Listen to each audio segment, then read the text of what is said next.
So what is the best camouflage for deer hunting? Some people would argue that it's movement. That is definitely a big one.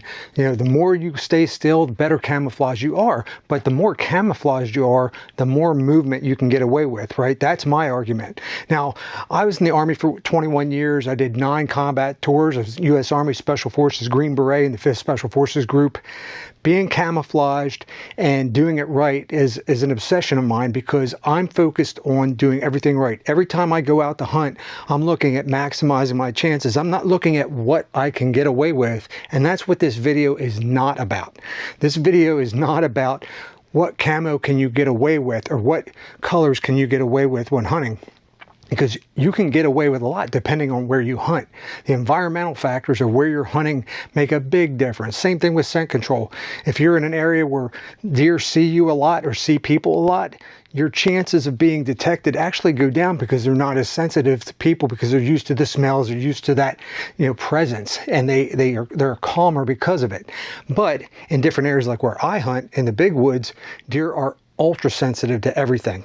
So I have to maximize everything I do. Scent control, camouflage, every piece of gear I take has to be maximized for that hunt or my chances of failure go way up because of that sensitivity. So in my book, being optimized for camouflage is huge. In this video, we're going to talk about why camouflage is important. We're going to talk about deer vision and how they see you. We're going to talk about the different types of camouflage. And then we're going to dig into what the actual best camouflage for deer hunting is. And then you're going to know your options, right? Because it's not one single set of colors, not this shirt right here. So there's different things that go into it, and we'll talk about it. And I've made my mission in life to become an expert in deer vision and understanding how they see us. And that has really opened my eyes a lot to what I wear in the woods, and is actually proven to me that I've had instances where deer have looked at me, stared me down, and then gone on about their business because I am now optimizing my camouflage. Now, why do we want to do it? So as I already started off saying, we want to optimize our camouflage because every little thing a deer is doing, we want to make them calm around us. It's like we use scent control. We hunt the wind, make sure the wind's in our face and it's not going towards the deer, right? And then we camouflage ourselves optimally because when we're optimizing that, we are allowing ourselves to move more. So anytime, you amplify your chances, right? You have better freedom of movement when you're going to grab that bow. When you're just turning your head to see a deer, they might look up at you, but if you're properly camouflaged, then they're going to look away. And you've probably done it. You've seen it. You're out in the woods, you do that little bit of movement and they're gone, or they stop and try to figure you out and they're constantly head bobbing and looking around and all that. So being camouflaged properly goes a long way. Now, you can get away with a lot of different stuff. Like I said, you can wear a red and black flannel like Dan Infalt does. You can go out in solid colors and get away with it. It depends on the environment you're in. It really depends on the environment you're in. So that's where we lead into deer vision. So we talk about how a deer sees us. It's really important to understand the different spectrums you're on. So largely they are red, green colorblind. A deer will see the world in blues and yellows. That's their strong suit. And then they'll see your greens, oranges, and reds. They largely see that in grays and browns, right? So they won't see all that stuff the same way we do. So when you're looking at different camouflages and you're looking at all the different stuff that's out there and you're saying, man, that's ugly, or I don't like the way that looks. Well, the new camouflage today that's optimized for deer vision isn't optimized for you, it's optimized for them. So that's a big thing a lot of people have a hard time getting over when they are looking at this. Now, we talk about how a deer sees and why that movement thing is so huge.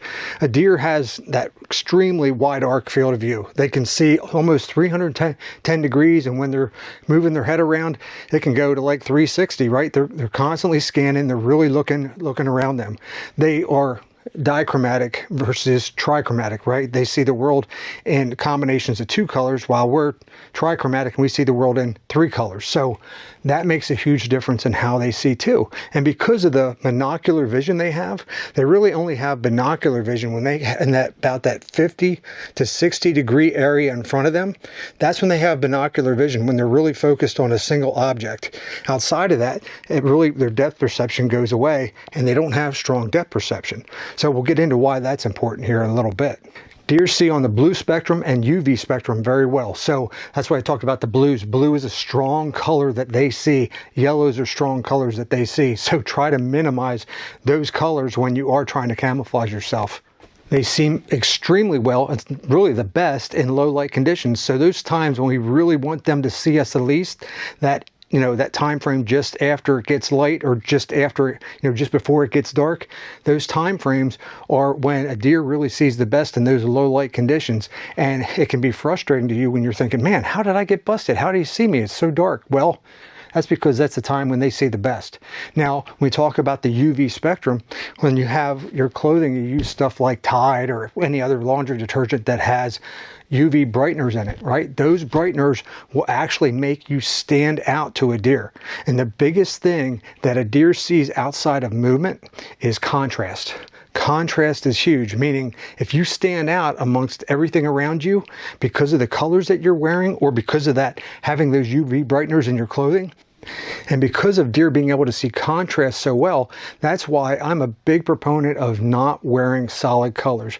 Now, you can wear solid colors in an environment where you're wearing, say, all tan, and you're in high tan grass out in the plains or something, or you're in an area in a marsh where there's a lot of weeds and stuff, and you're mimicking those reeds or whatever in a marsh, and you have camouflage on that mimics that. That's great. You are adapting to your environment. And anytime you adapt to your environment, you are going to be way better off than when you completely contrast against it. Wearing a solid color that contrasts with your environment is just asking for you to get picked off. Like I said, can you get away with it? Depending on the colors, yes, you can. So let's talk about the types of camouflage. There's really 2 big types of camouflage these days, and that's your mimicry camouflage, which people have used for years and years and years, and everybody's used to. It has symbols of trees on it, leaves, all that kind of stuff. That's considered mimicry camouflage because they're trying to mimic the environment that you're hunting in, right? Real tree extra, mossy oak, breakup, all these different camouflages, right? This is considered your mimicry camouflage. These different types of camouflage. And I've worn these myself for years, right? I've worn this stuff for years. It works. It works, but it's still not the best. And why isn't the best? When deer see that, they see that, and it's largely blurry to them because, once again, of that depth perception they have, what does that do? They're not going to see the sticks and leaves on there because they don't have the proper depth perception to see it, because it's basically a picture on you. So what that means is they're seeing just a big blurry blob and not necessarily seeing the stuff. So, and it really depends on how far away from you they are and how much they see of that. And that's where the next type of camouflage comes in. And so the best camouflage for deer hunting is camouflage that uses 3 things. It has micro dispersion, macro dispersion, and it creates visual confusion. Now, what are those things?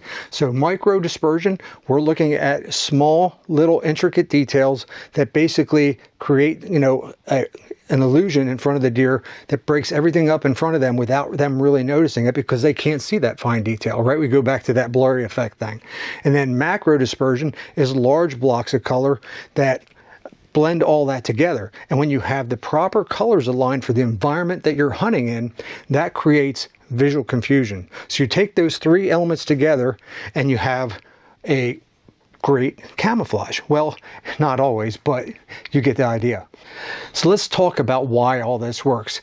And it really goes back to when Sitka created this whole revolution for deer camouflage, 2011 with University of Washington, and then they had experts from the U.S. Army's camouflage team, or whatever that is, and they basically sat down and they looked at how deer see, and they looked at what they needed to do to create that confusion to where it can almost make you invisible with the right coverage on your body, right? Head to toe coverage on your body.